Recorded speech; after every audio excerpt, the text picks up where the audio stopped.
മനുഷ്യസംഗമത്തിൽ ഇടം നിഷേധിക്കപ്പെട്ടവർക്കായി കോഴിക്കോട് അമാനവ സംഗമം സംഘടിപ്പിച്ചു. കൊച്ചിയിൽ സംഘടിപ്പിച്ച മനുഷ്യസംഗമത്തിൽ നിന്നും മുസ്ലിം സംഘടനകളെ ഒഴിവാക്കിയതിലുള്ള പ്രതിഷേധമാണ് അമാനവ സംഗമത്തിന് വഴിയൊരുക്കിയത്. ഫാസിസത്തിനെതിരായി കൊച്ചിയിൽ സംഘടിപ്പിച്ച മനുഷ്യസംഗമത്തിൽ ഇടം നിഷേധിക്കപ്പെട്ടവരുടെ ഐക്യപ്പെടലായിരുന്നു കോഴിക്കോട്ടെ അമാനവ സംഗമം.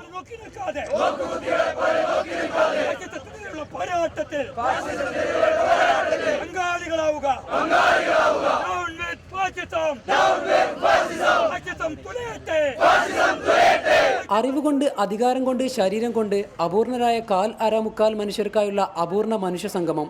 അമാനവ സംഗമം ഉയർത്തിപ്പിടിച്ച മുദ്രാവാക്യമായിരുന്നു ഇത്.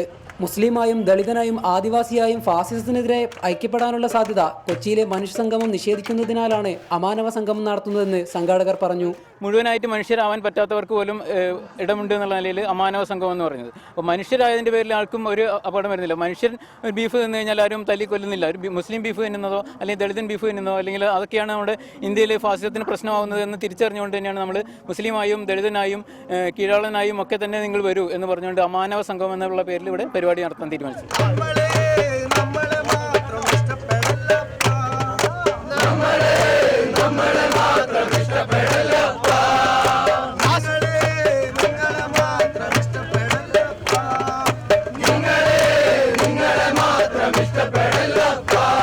മുകളിൽ നിന്ന് കെട്ടിയിറക്കപ്പെടുന്ന ഒരു മാനവികതയുടെയും മൂല്യത്തിൽ ജ്ഞാനോദയപ്പെടാൻ ഞങ്ങളില്ല.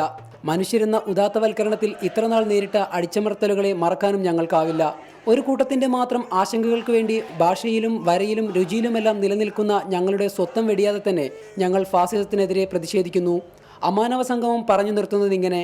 സോഷ്യൽ മീഡിയയിൽ ഉൾപ്പെടെ മികച്ച പ്രതികരണം ലഭിച്ച അമാനവ സംഗമത്തിനായി നൂറുകണക്കിന് ആളുകളാണ് കോഴിക്കോട് ബീച്ചിലെത്തിയത്.